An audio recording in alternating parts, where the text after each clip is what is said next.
Mi nombre es Henry Denny y me alegra que nos pueda acompañar en esta presentación acerca de la Reforma. Nos embarcaremos en un viaje muy especial. Viajaremos al pasado en el antiguo camino adventista, estudiando algunos acontecimientos históricos y desarrollos dentro del movimiento adventista. Nuestra jornada comienza en 1844, un año muy importante para los adventistas. Comencemos nuestro estudio de la Reforma. Que el Señor les bendiga ricamente al ver este oportuno e importante documental. Leamos Jeremías 6:16. Así dijo Jehová: paraos en los caminos y mirad y preguntad por las sendas antiguas, cuál sea el buen camino, y andad por él, y hallaréis descanso para vuestra alma. Hoy día, los cristianos viajan por muchos caminos. Muchos de estos caminos nos desvían de Dios y de la verdad. Las falsas doctrinas y la teología errónea confunde y destruye la fe en Dios de muchos individuos. Dios solo tiene un camino que lleva a la vida eterna, el camino antiguo. Leamos 1 de Reyes 18:30. Entonces dijo Elías a todo el pueblo: acercaos a mí. Y todo el pueblo se le acercó, y él arregló el altar de Jehová que estaba arruinado. Elías no construyó un altar completamente nuevo. En cambio reparó el altar de Dios derribado que estaba allí. Como adventistas debemos reconstruir los altares de verdad que se han arruinado a causa del enemigo. Estos deben de ser construidos en el cimiento firme de Jesucristo. Pocas personas desean reconstruir el altar que ha sido arruinado. La mayoría construye altares nuevos y luego hacen sacrificios a sus dioses. En la época de Noé, solamente 8 personas entraron al arca y fueron salvados. Los demás permanecieron fuera del arca y perecieron. Habían rechazado el mensaje salvador de Dios. ¿Pasará esto nuevamente en los últimos días? Elena de White, una sierva de Dios, trajo mensajes de verdad a la iglesia. Ella fue llamada por Dios para prevenir, amonestar y ayudar al pueblo para la segunda venida de Cristo. Estos mensajes de reavivamiento y reforma fueron claramente pronunciados por ella. Aquí podemos observar las credenciales de iglesia que fueron dadas a Elena de White.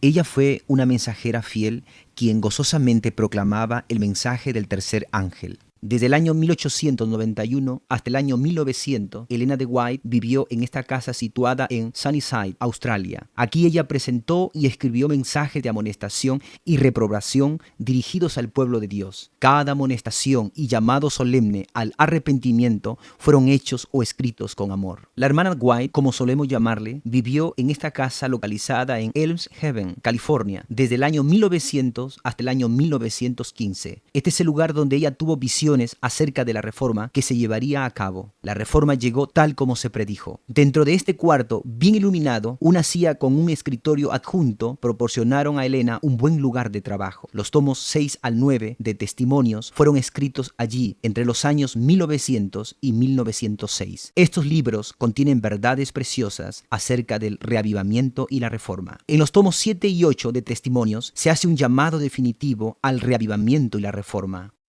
El pueblo de Dios no soportará la prueba a menos que haya un reavivamiento y una reforma. A menos que haya una reforma decidida entre el pueblo de Dios, Él apartará su rostro de ellos. Tracemos la historia del pueblo adventista desde su comienzo. Leemos 1844. Sentían los santos un espíritu de solemne y fervorosa oración. Reinaba entre ellos una santa solemnidad. Los ángeles vigilaban con profundísimo interés los efectos del mensaje y alentaban a quienes lo recibían, apartándolos de las cosas terrenas para abastecerse ampliamente en la fuente de salvación. Dios aceptaba entonces a su pueblo. Jesús lo miraba complacido porque reflejaba su imagen. Esta ciertamente era una condición maravillosa e inspiradora, pero cuán triste es saber que muy pronto se empezó a operar un cambio hacia la apostasía. Consideremos el siguiente registro inspirado.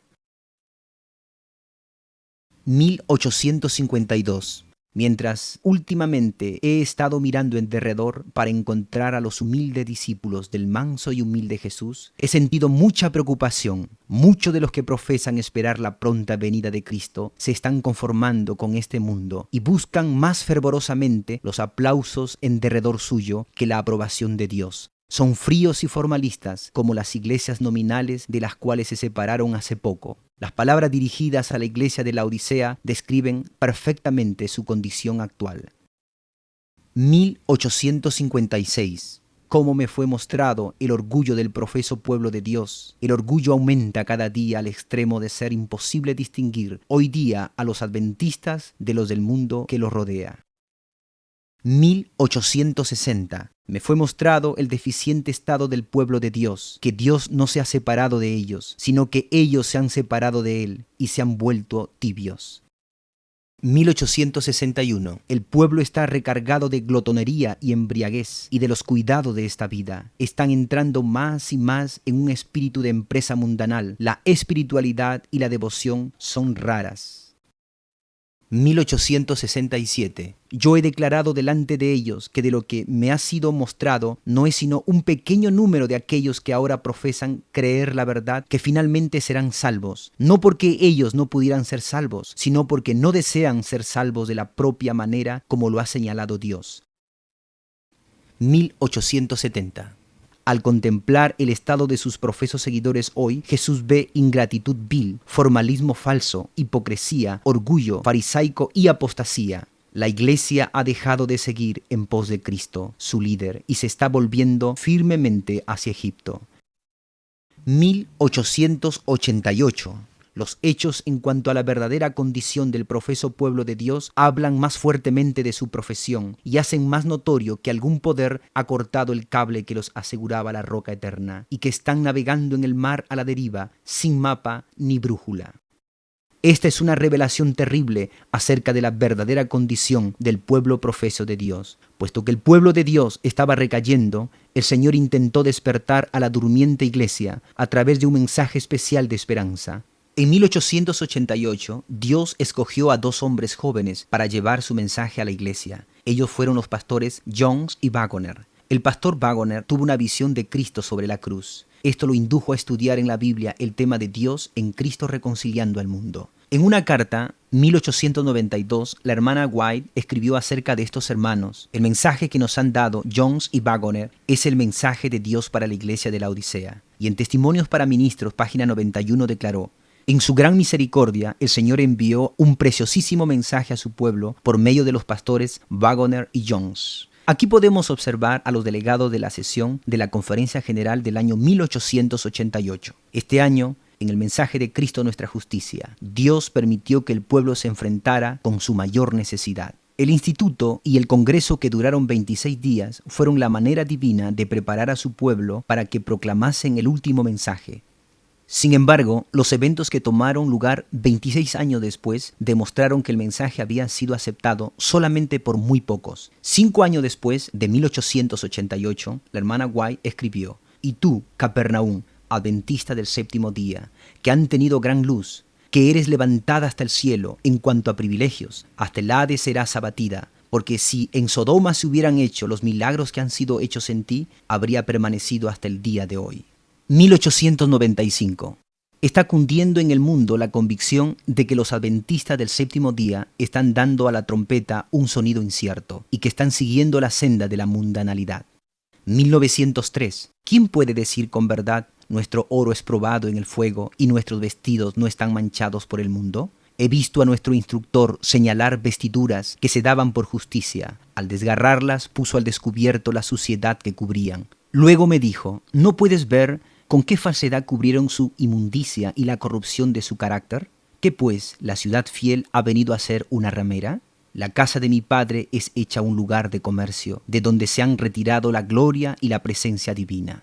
A pesar de que Elena de White escribió «La ciudad fiel ha venido a ser una ramera», en 1903 la Iglesia Adventista del Séptimo Día seguía siendo el pueblo remanente de Dios. La historia del antiguo Israel debe ser un aviso solemne para nosotros, puesto que fue escrita para amonestarnos. ¿Será posible que esta historia se esté repitiendo nuevamente y que nosotros, sobre quienes brilla la luz acumulada por los siglos, estemos siguiendo en los pasos del antiguo Israel? Queda todavía otra pregunta importante por responder en cuanto a la Odisea, la cual ocupa un lugar prominente en la mente de todo sincero adventista. ¿Es posible que la iglesia de la Odisea caiga, o acaso nunca podrá ocurrir esto? ¿Puede usted contestar esta pregunta honestamente? Espero que sí. Continuemos explorando este tema y encontraremos la respuesta a esta pregunta más tarde en el estudio. En el Congreso de la Asociación General, en el año 1897, nuevas teorías fueron presentadas a la Iglesia por el Dr. Kellogg.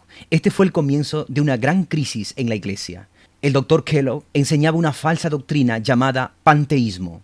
El libro escrito por él, titulado El Templo Viviente, presenta ideas panteístas, que Dios se encuentra en el agua, en el aire, en las flores y en toda la naturaleza. En el Congreso de la Asociación General 1901, Kellogg fue invitado para hablar a los delegados acerca del tema sobre la vida divina en el hombre. Entonces presentó ideas como las siguientes. Es Dios en el girasol el que hace que éste siga al sol. Donde quiera que se encuentra la vida de Dios, Dios mismo está. Uno no puede separar a Dios y su vida. Esta es la razón por la cual Dios está en todas partes. El Dr. Kellogg también creía que Dios vivía en los árboles. Leamos en el libro El Templo Viviente, página 29. En el árbol hay un poder presente, el cual lo crea y lo mantiene. Un creador en el árbol, un hacedor de flores en la flor. Leamos otro párrafo acerca del panteísmo. Dios es la explicación de la naturaleza, no un Dios fuera de la naturaleza, pero en la naturaleza, manifestándose por medio de y en todos los objetos, movimientos y fenómenos del universo. Esta enseñanza es completamente errónea. Muchos testimonios y reprensiones fueron dados por la hermana White en contra de estas falsas teorías. Cuando los mensajes enviados por el Espíritu de Dios no efectuaron una reforma y un reavivamiento, Dios en su amor hacia su pueblo tuvo que enviar reprensiones y castigos más fuertes a fin de alertarlos contra su peligro. Esto fue presenciado en el gran incendio que se desató en el sanatorio de Battle Creek el 18 de febrero de 1902.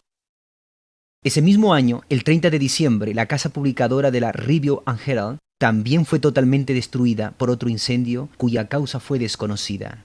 Muy poco quedó de ella, destrucción completa. ¿Fue todo esto algo solamente de la casualidad? No. Estas catástrofes habían sido predichas y se había dicho claramente la razón. Dios permitió que la casa publicadora se incendiara, ya que las prensas de la institución del Señor estaban imprimiendo las destructoras teorías del romanismo y otros misterios de la iniquidad. En vez de permitir que estos tristes acontecimientos le hablaran, muchos continuaron en una apostasía más profunda. Elena de White predijo que la separación de la justicia y de la verdad algún día llevarían a un reavivamiento y a una reforma. Fue en el año 1913 que la hermana White envió unas palabras de saludo a los que estaban reunidos en el Congreso de la Asociación General. Aparentemente fue su último llamamiento solemne para que se llevara a cabo la tan necesitada reforma. Pero hay algo muy significativo en lo que ella dice. Ella vinculó la reforma que había de venir con cierta crisis que estaba por estallar. Ella dijo: Dios llama a los que están dispuestos a ser dirigidos por su Espíritu Santo a encabezar una obra de completa reforma. Veo una crisis delante de nosotros y el Señor llama a sus obreros a entrar en sus filas. Muy pronto, la lucha y la opresión de naciones extranjeras estallará con una intensidad que vosotros ahora no anticipáis. Ella menciona que la única razón por la cual Dios hace un llamamiento de reforma es porque la apostasía se ha apoderado de su pueblo. En otras palabras, si no hay apostasía, no se necesita reforma. En el año 1909, la hermana de White escribió que las naciones se verían en graves dificultades y en guerras. ¿Ocurrió esto? ¿Qué más debía suceder? Leamos lo siguiente. Ha llegado la hora de hacer una completa reforma. Pronto los hijos de Dios serán probados por intensas pruebas, y muchos de aquellos que ahora parecen ser sinceros y fieles resultarán ser vil metal. En este último párrafo he subrayado la frase muchos de aquellos. ¿Será pues esta otra manera de decir que la mayoría del pueblo de Dios se convertirá en vil metal? La palabra fiel del Señor en el pasado profetizó muchas reformas. De Cristo, el gran reformador, se predijo que Él iba a magnificar la ley y a engrandecerla. Isaías 42:21. De Juan el Bautista se dijo: He aquí, yo os envío al profeta Elías, Malaquías 4:5, y la reforma del siglo XVI fue predicha en Daniel 11:34. El movimiento adventista también se predijo en la Biblia. He aquí algunos versículos para considerar. Isaías 58, 12 al 14 trata con la reparación de portillos. Daniel 8:14 trata con la limpieza del santuario. Apocalipsis 3, 14 al 22 habla del mensaje de la Odisea. Apocalipsis 7, 1 al 4 menciona el sellamiento de los 144.000. Apocalipsis 10, 11 menciona al librito amargo. Apocalipsis 11, 19 trata acerca del templo de Dios que fue abierto en el cielo. Apocalipsis 14, 6 al 12 menciona el triple mensaje angélico. Por lo tanto, debemos concluir que una verdadera reforma tiene que llevar la autorización de haber sido divinamente profetizada. Del mismo modo, si hoy se hace el llamado a una reforma, esta debe ser profetizada por la palabra de Dios y por los testimonios del Espíritu de Dios. Leamos algunas predicciones tomadas del Espíritu de profecía. Pruebas terribles esperan al pueblo de Dios. El espíritu de guerra agita las naciones desde un cabo de la tierra hasta el otro. En el libro El tiempo y la obra, edición 1920, la Asociación General compiló algunos de los escritos de la hermana Elena de White, en los cuales señalan una crisis y una reforma. Muy pronto, la lucha y la opresión de naciones extranjeras estallará con una intensidad que vosotros ahora no anticipáis. Mientras que las naciones del mundo eran testigos a estas calamidades, otra escena fue presentada, un gran movimiento reformador dentro del pueblo de Dios. Estos dos párrafos del libro El tiempo y la obra nos muestran la manera de pensar de los hermanos de la Asociación General en ese entonces. Ellos estaban convencidos de que la crisis causada por la Primera Guerra Mundial era el tiempo y lugar indicados para la profetizada reforma. Las predicciones fueron aún más allá e indicaron cuáles serían los resultados de esta prueba.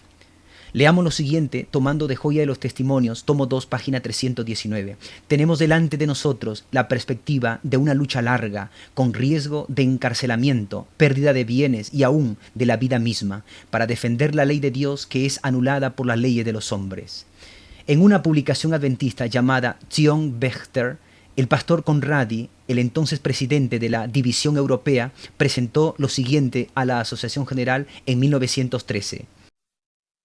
Además, considerando los tiempos peligrosos en los cuales estamos viviendo, me esforcé en llamar la atención de nuestros hermanos dirigentes en el último congreso de la Asociación General para que actuaran con gran prudencia al considerar el asunto del servicio militar, pues de otra manera ocasionarían grandes dificultades a miles de nuestros hermanos.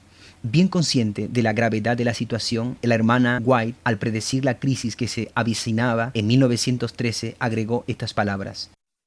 Hay quienes ni aún ahora ven las cosas como debieran verlas, pero pueden aprender a considerarlas como las aprecian sus colaboradores y pueden evitar serias equivocaciones si buscan con fervor al Señor en este tiempo y someten plenamente su voluntad a la de Dios.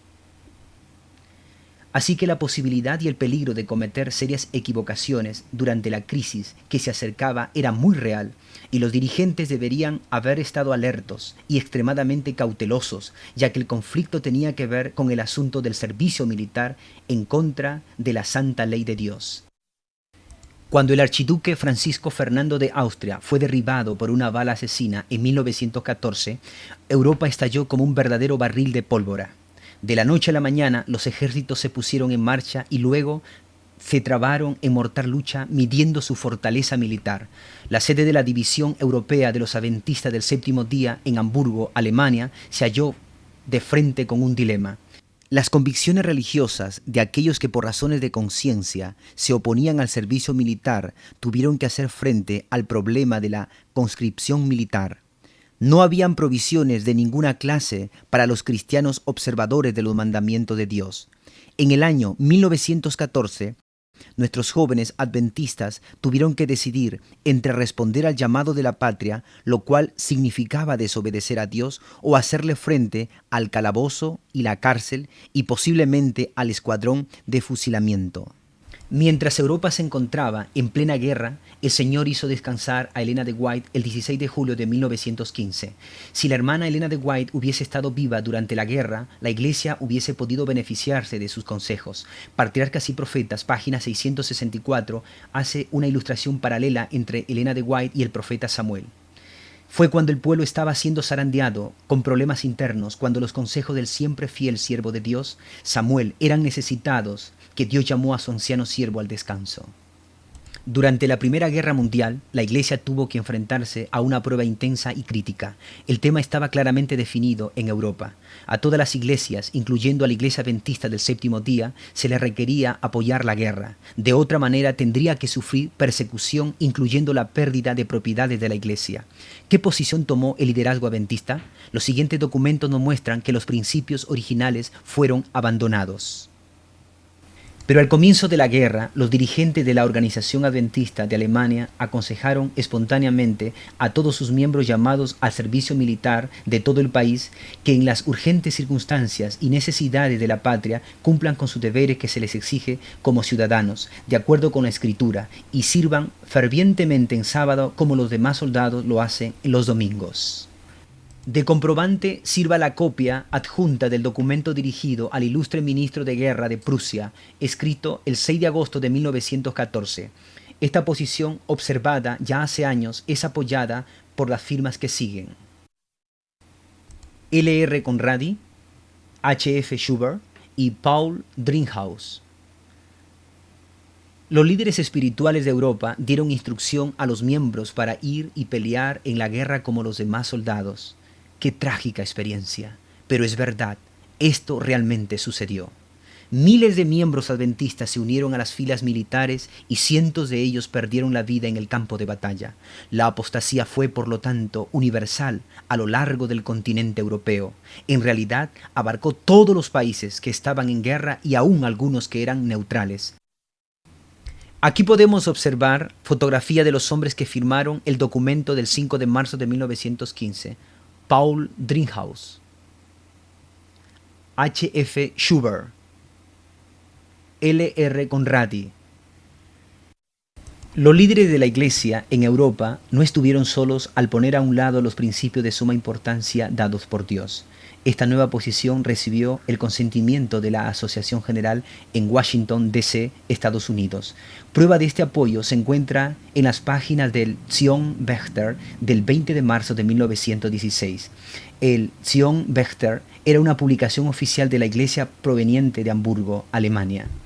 El comité de la Asociación de la Unión Alemana decidió que el portar armas o servir en los deberes militares es una cuestión civil a lo cual los gobiernos establecidos de Dios tienen derecho. En este punto nos apoyamos en los pasajes de las Escrituras que se encuentran en 1 de Pedro 2, 13, 14 y Romanos 13, 3 al 5. Esta decisión fue tomada por el Comité de Asociación General mientras estaba reunido en noviembre en 1915. Hablando de estas cosas, ellos dijeron: concedemos a cada país en el mundo plena libertad para ajustarse a sus leyes establecidas en el futuro, como lo han hecho en el pasado. Al comienzo de la guerra, nuestra iglesia se dividió en dos partidos. Mientras que el 98% de nuestros miembros, basado en la Biblia, tomaron la posición de que era su deber de conciencia defender la patria con las armas y también los días sábados, posición unánime de los dirigentes que fue comunicada inmediatamente al Departamento de Guerra. Sin embargo, el 2% no se sometió a esta unánime resolución y por lo tanto tuvieron que ser excluidos por causa de su conducta anticristiana. Cerca del 98% de los miembros europeos fue arrastrado exitosamente a la apostasía y solamente una fracción pequeña e insignificante de tal vez un 2% permaneció fiel. Por lo tanto, los dirigentes fueron los responsables de la exclusión de los miembros fieles. No. Estos hermanos no se salieron de la iglesia. Lo único que hicieron fue permanecer fiel a la verdad. No quisieron ceder ni conformarse con la apostasía. Así fue como cientos de hermanos fieles fueron acusados por sus propios dirigentes a la policía secreta y luego arrastrados, condenados y finalmente muertos como mártires. Cuando la Primera Guerra Mundial terminó en 1918, había entre 2 y 3.000 hermanos esparcidos que habían sido excluidos de la iglesia adventista. El hermano en esta fotografía es el pastor Oscar Kramer, que vive ahora en Elk Grove, California, en Estados Unidos. Durante la Primera Guerra Mundial, él fue testigo de la separación del pueblo de Dios en la iglesia local a la cual él asistía. Él aún recuerda cómo varios miembros fieles fueron injustamente excluidos de la iglesia que tanto amaban. Isaías 66:5 dice: Oíd palabras de Jehová, vosotros los que tembláis a su palabra. Vuestros hermanos que os aborrecen y os echan fuera por causa de mi nombre dijeron, Jehová sea glorificado, pero él se mostrará para alegría vuestra, y ellos serán confundidos. Esta profecía se cumplió durante la Primera Guerra Mundial. Fue el liderazgo de la Iglesia Adventista del Séptimo Día que erróneamente excluyó a aquellos que no querían apoyar la guerra o ser parte del ejército. En otras palabras, todos aquellos que fueron fieles a la ley moral de Dios, los 10 mandamientos, fueron separados. Y quedarán en él rebuscos, como cuando sacuden el olivo, 2 o 3 frutos en la punta de la rama, 4 o 5 en sus ramas más fructíferas, dice Jehová, Dios de Israel. Isaías 17:6 menciona este zarandeo. La iglesia adventista fue zarandeada durante la crisis amarga conocida como la Primera Guerra Mundial.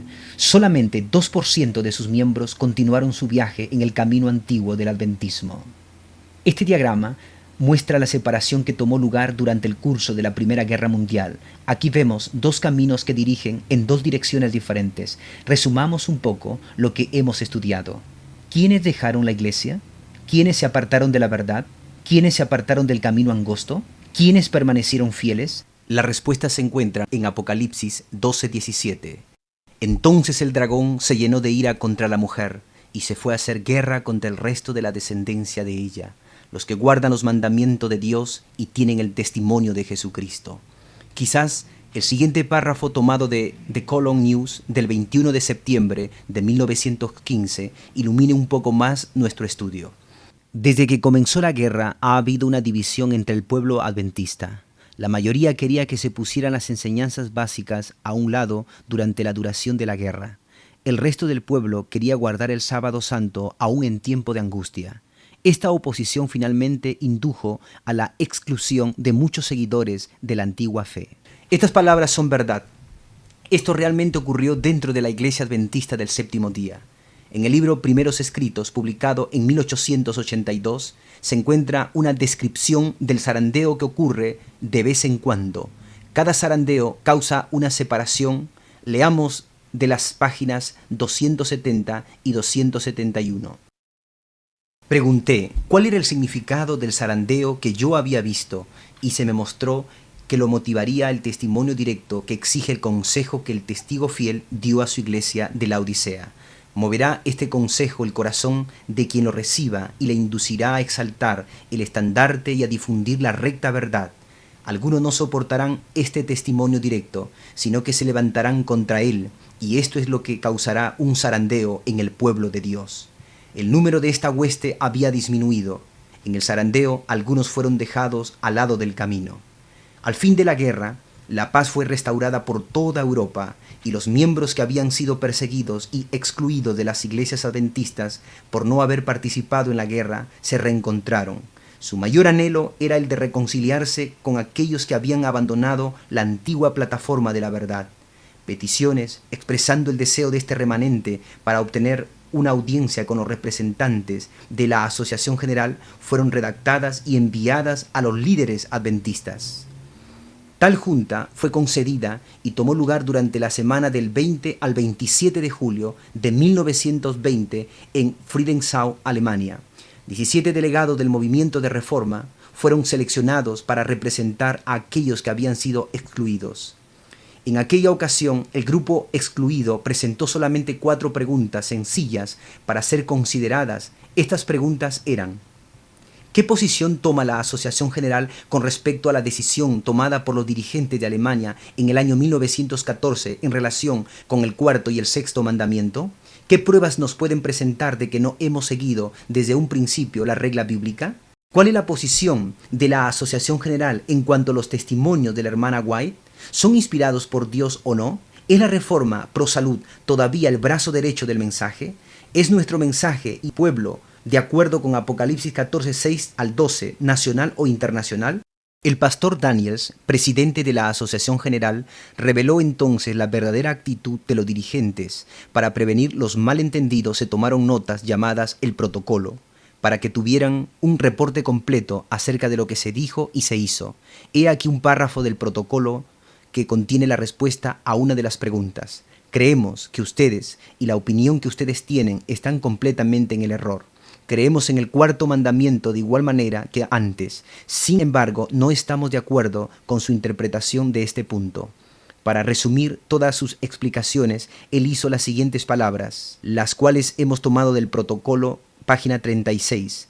Hemos decidido que este tema quede a libertad de conciencia de cada individuo. Los hermanos de la Reforma quedaron estupefactos por la respuesta. Esta nueva enseñanza, una libertad de conciencia espuria en cuanto al asunto controversial de la guerra, cerró de manera efectiva la puerta para el retorno de aquellos que habían sido excluidos. Sin embargo, una vez más se hizo un último intento para integrarse de nuevo a la Iglesia Adventista del Séptimo Día. Esto tomó lugar 2 años más tarde en San Francisco, durante el Congreso de la Asociación General en 1922. Los reformadores enviaron varias peticiones para que se les diera una audiencia delante de todos los delegados reunidos. La última petición se envió el 11 de mayo de 1922. Aún este último intento no trajo ninguna respuesta. Por esta razón, los hermanos Welp y Spack Nobel fueron elegidos para viajar a San Francisco y tratar de obtener una audiencia. Mientras esperaban ansiosamente la respuesta a esta última petición, los delegados del movimiento de reforma se entrevistaron con el pastor Daniels en el auditorio cívico. Allí, estos se acercaron personalmente y le preguntaron si les otorgarían una audiencia frente a los delegados. La respuesta del pastor Daniel fue: nunca podríamos permitir que estos asuntos sean presentados delante de toda la delegación de la Asociación General. Ello causaría mayor perturbación que jamás hemos tenido. En vez de sacar a la luz la apostasía de la iglesia entera, se encubrió y no se habló de ella. Estas palabras pusieron el sello final sobre cualquier futura negociación entre ambos lados. Cuando los delegados del movimiento de reforma vieron que los líderes de la Asociación General ni consideraban las preguntas que habían dividido y separado al pueblo de Dios, no hubo otra alternativa más que apelar al pueblo en sus respectivas iglesias. Un folleto fue impreso y distribuido a los participantes y delegados al salir del auditorio de la Asociación General. Después de la Junta de Friedensau, Alemania, y el rechazo de la Asociación General en otorgar una audiencia en San Francisco, la confusión dentro del pueblo adventista aumentó.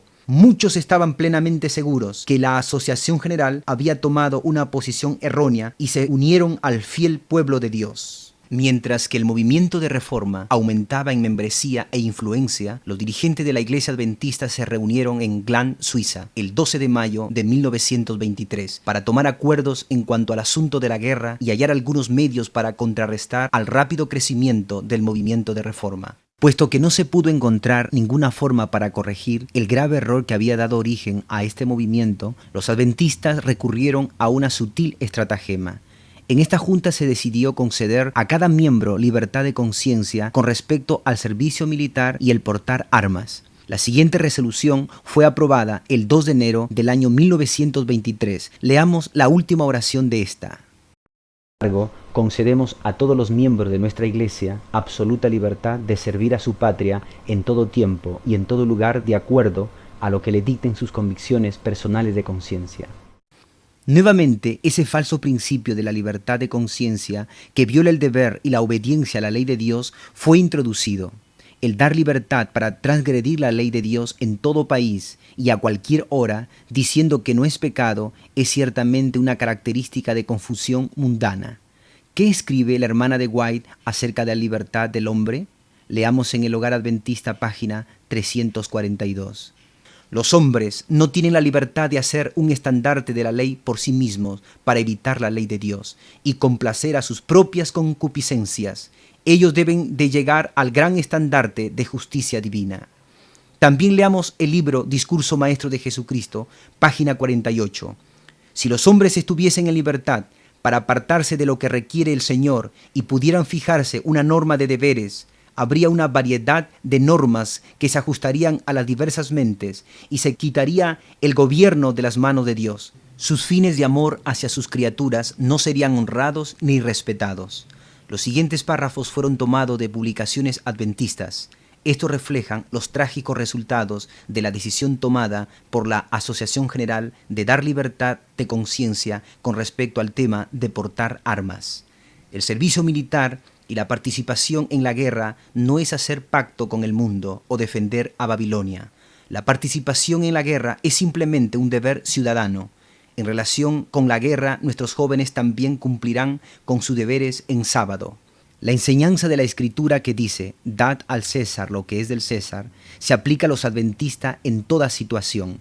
Ellos cumplen concienzudamente su tiempo militar que es exigido, con armas en la mano, en tiempo de paz, así como en tiempo de guerra. Y un gran número de adventistas se ha destacado por su valor en la guerra mundial, y muchos pechos han sido condecorados con medallas de elevado reconocimiento debido a su valentía. Esta fotografía muestra a un miembro del comité ejecutivo de la Iglesia Adventista del Séptimo Día en Yugoslavia en el año 1925.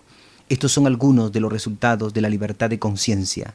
La primera vez que el pueblo adventista, como cuerpo organizado, tuvo que hacer frente al asunto de la guerra y su relación con ella fue al estallar la guerra civil en los Estados Unidos. Esta guerra comenzó en el año 1861 y terminó en el año 1865. El tema de la esclavitud era claramente una de las mayores causas de la guerra civil. Al comenzar la guerra, en 1861, el problema era insignificante, pues el ejército se componía de voluntarios. Al proseguir la guerra, con sus terribles pérdidas de vidas humanas, el gobierno estableció un sistema de reclutamiento. El 24 de febrero de 1864 fue promulgada una ley de reclutamiento en la cual se ofrecía servicio alternado solo a aquellos que tuvieran principios religiosos contra el porte de armas. Al ser reclutado se le asignaría 1. Servicio en los hospitales, 2. Cuidados de los liberados, o 3. Pagarían la suma de $300. He aquí lo que dice esta ley. Los miembros de denominaciones religiosas que han salido sorteados para el servicio militar y que establezcan ante la Junta de Conscripción el hecho de que por razones de conciencia se oponen al porte de armas y que sus reglas y principios de fe así lo prohíben y cuya conducta haya sido consecuente con su profesión, serán asignados a cumplir sus deberes en los hospitales o a cuidar los liberados o serán exceptuados pagando $300 a tales personas que la Secretaría de Guerra designe. Este dinero será destinado para el beneficio de los soldados enfermos o heridos. Durante la guerra civil, aquellos que quisieran ser exentos del reclutamiento pagaban los $300 y se les consideraba no combatientes. Hoy día le llamamos objetores de conciencia. Por favor, tengan esto en mente. ¿Cuál de estas tres provisiones fue preferida por los adventistas? Encontraremos la respuesta en el libro titulado Los Adventistas del Séptimo Día con respecto al porte de armas, escrito en 1865. Una carta fue enviada al señor gobernador de Michigan, Austin Blair. Leamos un párrafo de esta carta. En ninguna de nuestras publicaciones de la Iglesia hemos defendido o animado la práctica de portar armas, y cuando hemos sido sorteados para el servicio militar, en lugar de violar nuestros principios, hemos preferido pagar y ayudarnos unos a otros en el pago de los $300, dinero y exención. Al resumir este párrafo, no hay ninguna duda que los adventistas, como denominación, se opusieron firmemente a cualquier posición o tema perteneciente a la guerra y el servicio militar. Esta carta fue firmada por 3 miembros del comité de la Asociación General: John Byton, Lou Brook, George Amado. Aquí podemos observar a los pioneros que firmaron este histórico documento: John Byton, Lou Brook y George Amado. De la Review and Herald del 23 de mayo de 1865 leemos otra declaración concerniente a la no participación en el servicio militar. Estamos obligados a renunciar toda participación en los actos de guerra y matanza, siendo que son incompatibles con los deberes señalados por nuestro Divino Maestro para con nuestros enemigos y para con toda la humanidad. La Iglesia Adventista tomó la posición del objetor de conciencia. Claramente está. Quisiera enfatizar las palabras: estamos obligados a renunciar toda participación en los actos de guerra. En 1863, el Señor dio instrucción especial a su mensajera, Elena White, con respecto al servicio militar. He aquí lo que le fue revelado a ella en visión. Este acontecimiento se encuentra en Estudio de los Testimonios.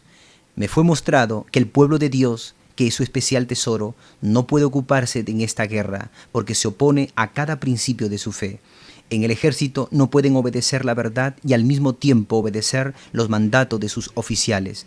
Habría una continua violación de la conciencia. Un cristiano no puede servir en el ejército bajo ninguna capacidad. Los pioneros adventistas se mantuvieron fuera de las fuerzas armadas. En el ejército se les enseña a los soldados a odiar a sus enemigos en vez de amarles. Dios quiere que sus hijos atesoren la vida humana, no que la destruyan. Aún el realizar el servicio de auxiliares médicos en el ejército va en contra de la voluntad de Dios. Es cierto que los auxiliares médicos a veces salvan vidas y alivian el sufrimiento, pero la razón primordial de estos en la Fuerza Armada es de ayudar y apoyar a los esfuerzos militares. Este hecho se hace claro al leer el siguiente párrafo tomado del Manual del Ejército.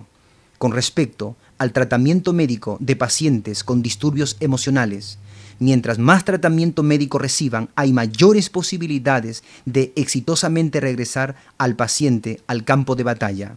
La misión de los auxiliares médicos en una operación militar es la de conservar las reservas humanas por medio de recomendaciones médicas, al mismo tiempo que supervisar los métodos técnicos que aseguren la salud y el bienestar de los batallones. Asimismo, se requiere que los cadetes médicos provean cuidado médico y regresen a los soldados al campo de batalla lo más pronto posible. De esta manera, los auxiliares médicos contribuyen directamente a los esfuerzos militares al dar tratamiento médico rápido y al evacuar a los enfermos y heridos.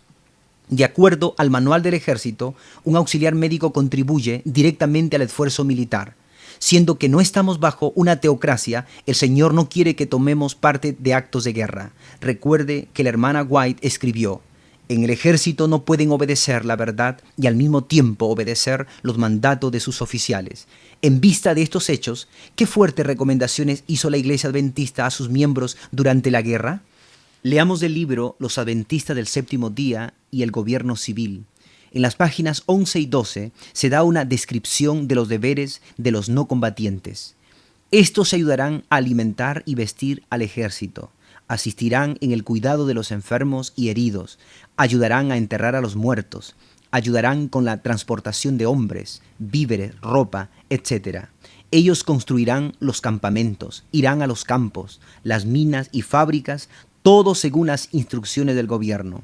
Ellos ayudarán a fortalecer los puestos y protegerán la vida humana.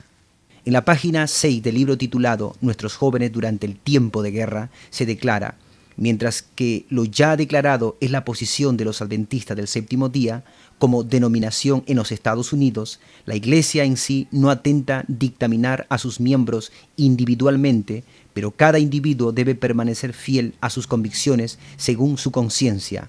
Elena White declaró que una libertad que da al pueblo la opción de transgredir los mandamientos de Dios no existe, y nos previene acerca de tal falsa libertad. Además de dar a sus miembros la libertad para servir como no combatientes, la Iglesia Adventista también dio libertad para servir como combatientes. Un combatiente es un soldado que pelea con la ayuda de armas. Así que entonces, ¿qué posición debía tomar la Iglesia Adventista con respecto al declarar estado combatiente? ¿Debería la Iglesia disciplinar o excluir a alguno de sus miembros si estos sirven a la patria como combatientes? Para obtener una respuesta clara, leamos el siguiente párrafo de Review and Herald. Aquellos que conscientemente eligen la clasificación 1A, servicio militar como combatiente, se les debe proveer una guía pastoral y deberá aconsejárseles para poder ayudarles en su necesidad, puesto que la Iglesia se abstiene de juzgarlos. El 4 de junio de 1974, C. D. Martin, miembro de la Asociación General, escribió una carta. Leamos parte de esta. Pregunta: ¿se debería excluir a un miembro de la Iglesia Adventista si él conscientemente solicita o acepta la clasificación 1A, rechazando entonces la clasificación de objetor de conciencia o de ser clasificado como no combatiente? Respuesta: no. Aquí tenemos la segunda página de esta carta, la cual contiene la firma del señor Martin. No solamente los miembros laicos, sino también los pastores sirvieron en el ejército. En la Review del 30 de marzo de 1989 se publicó un artículo confirmando las declaraciones anteriores. Hay un gran número de miembros que sirven en la fuerza policíaca, otros que trabajan como guardias de seguridad privados y algunos que trabajan para el FBI y otras agencias federales. La mayoría de estas personas portan armas, pero no se les disciplina por tal acto bajo términos de nuestro manual de iglesia. Tampoco se aplica a los individuos en las Fuerzas Armadas que optan el portar armas. Los adventistas que optan por portar armas no son disciplinados por la iglesia. En otras palabras, un adventista puede seguir siendo miembro de la iglesia si elige ser combatiente en la guerra. Esta persona no será excluida por participar en la destrucción de vidas humanas. ¡Qué trágico! En 1991, durante la Guerra del Golfo Pérsico, la revista Spectrum publicó un artículo declarando que había entre 2.000 y 2.500 adventistas que participaban en la guerra. Leamos un párrafo de lo que está escrito en este artículo. Un capellán militar calcula que un 90% de los adventistas en el ejército estadounidense, incluyendo aquellos que sirven en el Golfo Pérsico, son combatientes y portan armas. De acuerdo al espíritu de profecía y la Biblia, ¿puede un adventista que se inscribe para el servicio militar continuar como miembro en la iglesia? Para obtener una respuesta, leamos de Palabras de Vida del Gran Maestro, página 71, y del libro Testimonios, tomo 5, página 147. Cristo ha enseñado claramente que aquellos que persisten en pecado abierto deben ser separados de la iglesia, pero no nos ha encomendado la tarea de juzgar el carácter y los motivos. El pecado y los pecadores dentro de la iglesia deben ser prontamente cortados para que de esta manera los demás no se contaminen. La verdad y la pureza requiere que hagamos una limpieza a fondo para eliminar del campamento a los acanes que existen. No dejemos que los hermanos en posiciones de responsabilidad sufran el pecado por medio de otro hermano. Debe demostrársele que debe quitar el pecado de sí mismo o separarse de la iglesia. El ser combatiente es una violación abierta en contra del sexto mandamiento. No matarás. Desafortunadamente, la Iglesia Adventista permite que sus miembros continúen en la lista de membresía aun cuando estos eligen ser combatientes en la guerra. En 1865, 2 miembros adventistas que se alistaron en el ejército fueron excluidos de la Iglesia. Este acontecimiento se menciona en la Review and Herald. El voluntariamente alistarse en el ejército va en contra de los principios de fe y práctica de la Iglesia Adventista, tal como se indica en los mandamientos de Dios y la fe de Jesús. Los adventistas no pueden permitir que aquellos que se inscriban en el ejército permanezcan en el libro de membresía. Por esta razón, Enoch Hayes ha sido excluido de la iglesia en Battle Creek con un voto unánime de parte de la iglesia el 4 de marzo de 1865. La iglesia de Plum River, Greenville, Illinois, se reunió el día 22 de enero para una junta de negocios. Después de haber deliberado cuidadosamente el asunto, se decidió excluir a Hiram Bates, quien voluntariamente se inscribió en el servicio militar estadounidense. Al hacer esto, él demostró no estar en armonía con el punto de vista de los adventistas del séptimo día. En el principio, la iglesia excluía a aquellos que se inscribieran en el ejército. Ellos no sancionaron la transgresión de los mandamientos. Durante la Primera Guerra Mundial, los líderes en Europa excluían a los miembros que eran objetores de conciencia. En otras palabras, excluían a los fieles. Hoy día, la iglesia tolera a aquellos que portan armas en el servicio militar. La Primera Guerra Mundial hizo grandes estragos espirituales dentro de la iglesia adventista. Pero, ¿qué pasó durante la Segunda Guerra Mundial? Desde el principio del movimiento nazista, bajo la dirección de Adolfo Hitler, la iglesia adventista apoyó al Führer y se declararon como combatientes. Los adventistas estaban dispuestos a pelear y arriesgar sus vidas por la madre patria. En la revista Adventblatt, Mensajero Adventista, órgano oficial de la Iglesia Adventista del Séptimo Día de Alemania, apareció el 1 de enero de 1937 una fotografía que mostraba a los alumnos ministeriales del seminario en Friedrichshain alineados en uniforme nazi en el frente de la institución mientras eran inspeccionados por oficiales del gobierno. Fue declarado Friedrichshain pertenece a sus comunidades que han votado 100% por el Führer. El pastor C. H. Watson, que fue presidente de la Asociación General en 1930 a 1936, respondió a una pregunta diciendo: «Podemos alabar a Dios por tener el gobierno actual. Hitler recibió su poder de Dios». El movimiento de reforma permaneció fiel durante la crisis, resultando nuevamente en la persecución por parte del gobierno. El libro La persecución nazi de las iglesias, publicado en el año 1933 a 1935 y escrito por J. S. Conway, nombra a las iglesias que fueron perseguidas. En la parte baja de la página notarán que aparece el nombre Iglesia Adventista del Séptimo Día, Movimiento de Reforma. El movimiento de reforma fue declarado enemigo del Estado y públicamente declarado ilegal. El 2 de abril de 1936, el movimiento de reforma fue oficialmente prohibido y se confiscaron todas las propiedades pertenecientes a este. He aquí una carta traducida, escrita a Otto Bell, el líder movimiento reformista en Alemania. Los reformadores permanecieron leales a los principios divinos. Como resultado, ellos fueron severamente perseguidos. Muchos fueron arrojados en los campos de concentración y muchos mártires fueron fieles hasta la muerte.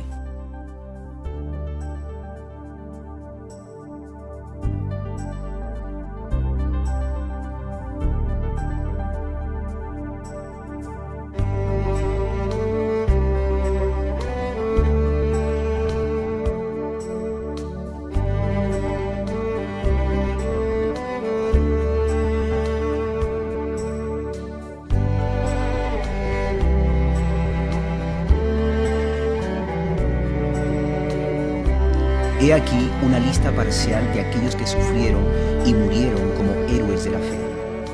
Veamos ahora algunas fotografías de algunos de estos soldados de la cruz. Estos testigos fueron fieles al Evangelio y a los mandamientos de Dios. Pasaron muchas tribulaciones y tristezas, pero salieron vencedores.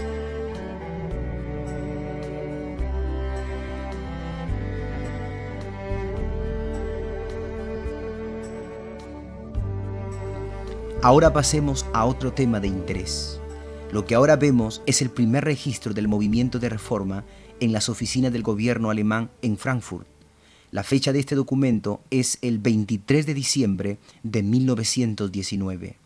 El lector probablemente no tendrá dificultad para distinguir el nombre usado entonces por los reformadores, Sociedad Misionera Internacional de los Adventistas del Séptimo Día, antiguo movimiento que permanece desde 1844.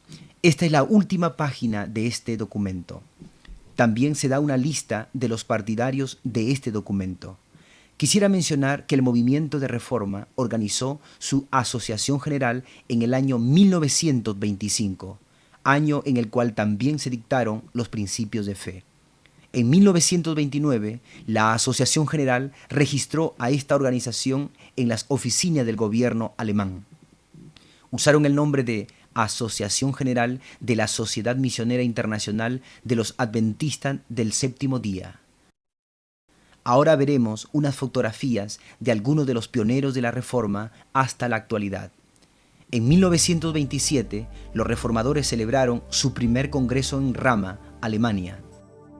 Un grupo de reformadores en Rusia, 1926. Otro grupo en Rusia. Un grupo de creyentes en Hungría, 1927. Un congreso en Bulgaria.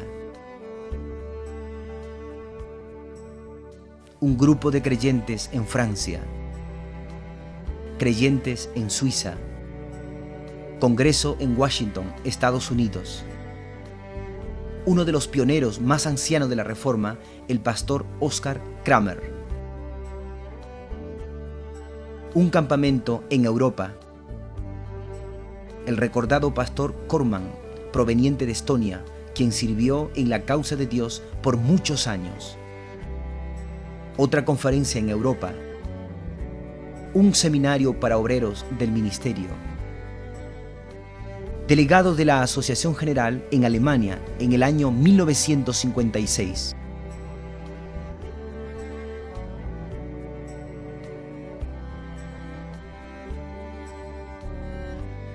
El Congreso de la Asociación General en Denver, Colorado, Estados Unidos, en el año 1978. El Congreso de la Asociación General en Mannheim, Alemania, en el año 1983. Un seminario de obreros celebrado en Dasberg, Alemania, 1986. Por muchos años, la escuela misionera localizada en Dasberg preparó a los estudiantes para el ministerio. Congreso de la Asociación General en Florida, Estados Unidos, en el año 1989. Congreso de la Asociación General en Quito, Ecuador, en el año 1993. Delegados de la Asociación General en Quito, Ecuador, en el año 1993. Congreso de la Asociación General en Holanda, en el año 2002. Delegados de la Asociación General en Holanda, en el año 2002. Hoy día, la Iglesia de la Reforma es representada en más de 125 países en 6 continentes. Aquí podemos observar algunos de los lugares donde se está llevando a cabo la obra de salvar almas. Sydney, Australia. El sanatorio localizado en Nonnweiler, Alemania. Denver, Colorado, Estados Unidos. Tirnova, Rumanía. Sudáfrica. Tanzania, África. Kenia, escuela primaria. Toronto, Canadá. Escuela misionera en Argentina. Escuela misionera en Perú. Central de la Misión Italiana. Oficina central en Holanda. Una iglesia en Berlín, Alemania. Oficinas centrales de la Unión Norteamericana. Oficina central en Ucrania. Congreso espiritual en Kryvyi Rog, Ucrania. Tallin, Estonia. Creyentes en Bulgaria. Reuniones evangelísticas en Kenia. Reuniones evangelísticas en Ecuador. Reuniones evangelísticas en Perú. Reuniones evangelísticas en Belice. Reuniones evangelísticas en El Salvador.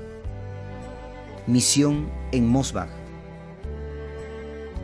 Una de las mayores responsabilidades de la Asociación General es la de ayudar a los campos misioneros necesitados en todo el mundo. Se emplean obreros para llevar las buenas nuevas de salvación a las personas que están hambrientas espiritualmente. La distribución de literatura espiritual y concerniente a la salud es una manera muy efectiva de encontrar almas para el reino de Dios. Antes que acabe el tiempo de gracia, se debe testificar a todo el mundo. El Evangelio llegará a los africanos, coreanos, guatemaltecos, hindúes, a los americanos, en fin, a todos. Por supuesto, el derramamiento del Espíritu Santo durante la lluvia tardía ayudará a terminar la obra en este mundo. Dios ha encomendado a su iglesia remanente que debe ir y hacer discípulos a todas las naciones, bautizándolos en el nombre del Padre y del Hijo y del Espíritu Santo. Después de que la lluvia tardía haga su obra, Jesús vendrá nuevamente a llevar a sus hijos para que estén con Él en el cielo. ¡Qué esperanza maravillosa para nosotros los cristianos! Ya esto ocurrirá pronto. Se insta a los hijos de Dios a prepararse para este grandioso evento. Dios requiere la obediencia a cada uno de los mandamientos. Se nos concede gracia divina para poder ser fieles. Esta gracia nos ayuda a separarnos del pecado y de toda enseñanza errónea. Hay veces que la separación de la iglesia es necesaria. Examinemos un poco lo que fue hecho en el primer siglo. Leamos El conflicto de los siglos, página 49. Tras largo y tenaz conflicto, los pocos que permanecían fieles resolvieron romper toda unión con la iglesia apóstata si ésta rehusaba aún desechar la falsedad y la idolatría. Y es que vieron que dicho rompimiento era de todo punto necesario si querían obedecer la palabra de Dios. Cristo, el mayor reformador de todos los tiempos, tuvo que separarse de la maldad. El deseo de todas las gentes, página 198, dice: por lo tanto, Jesús se apartó de Jerusalén, de los sacerdotes, del templo, de los dirigentes religiosos, de la gente que había sido instruida en la ley, y se dirigió a otra clase para proclamar su mensaje y congregar a aquellos que debían anunciar el Evangelio a todas las naciones. Cristo se apartó de Jerusalén, de los sacerdotes y del templo. Martín Lutero, uno de los grandes reformadores del siglo XVI, también tuvo que apartarse de la iglesia que tanto amaba. Leamos El conflicto de los siglos, página 153. No fue sino después de haber sostenido una terrible lucha en su propio corazón cuando se decidió finalmente Lutero a separarse de la iglesia. Lutero fue convencido por el Espíritu Santo y la verdad a separarse de la iglesia. En 1844 hubo otra separación. 50.000 personas sellaron su pacto espiritual con la verdad y se separaron de las iglesias protestantes a las cuales habían amado antes. Leamos en El conflicto de los siglos, página 426. De ahí que se sintiesen justificados para separarse de la que hasta entonces fuera su comunión religiosa. En el verano de 1844, cerca de 50.000 personas se separaron de las iglesias. Ahora tengo una pregunta para usted. ¿Es pecado el separarse de la iglesia? Podemos obtener una respuesta del señor Beach. Leamos lo que él dice. Sin duda, el separarse de Dios es pecado, pero el hecho de que un grupo se separe de una iglesia organizada y estos organicen su propia iglesia no es ningún pecado. Frecuentemente, la historia nos cuenta que tales separaciones y reorganizaciones se llevan a cabo porque la iglesia mayor se ha separado de Dios al tolerar la apostasía y las prácticas inmorales. De hecho, el no separarse de una iglesia tal se podría considerar pecado. Esta declaración no necesita comentario, ya que habla por sí misma. Espero que la evidencia presentada en este documental le haya iluminado y motivado a estudiar más a fondo el tema de la Reforma. Esta nació hace aproximadamente 80 años. Comenzó su existencia en el tiempo indicado y por las razones correctas. La ley de Dios había sido abiertamente transgredida. Amigo, le invito a tomar posición firme y sólida por la verdad. No espere demasiado para andar en el camino de la luz. Escuche estas palabras que se encuentran en Testimonios, tomo 3, página 258. Aquellos que no actúan cuando el Señor les llame y esperan obtener evidencia más certera u oportunidades más favorables, andarán en las tinieblas, puesto que su luz será quitada. La oportunidad que se rechaza quizá nunca vuelva a presentarse. Fijemos nuestros ojos en Jesús, nuestro Salvador. Él nos guiará a la verdad. Sin Él no podemos hacer nada. La gracia de Dios terminará muy pronto y las últimas 7 plagas serán derramadas sobre esta tierra. Después que las plagas hayan terminado con su obra destructora, Jesucristo regresará para recompensar a sus hijos fieles. ¿Estamos listos para encontrarnos con Él? Espero que sí. Si usted desea obtener más información de los temas presentados en este documental, por favor, llámenos o escríbanos a algunas de las direcciones que aparecerán a continuación. Que el Señor le bendiga.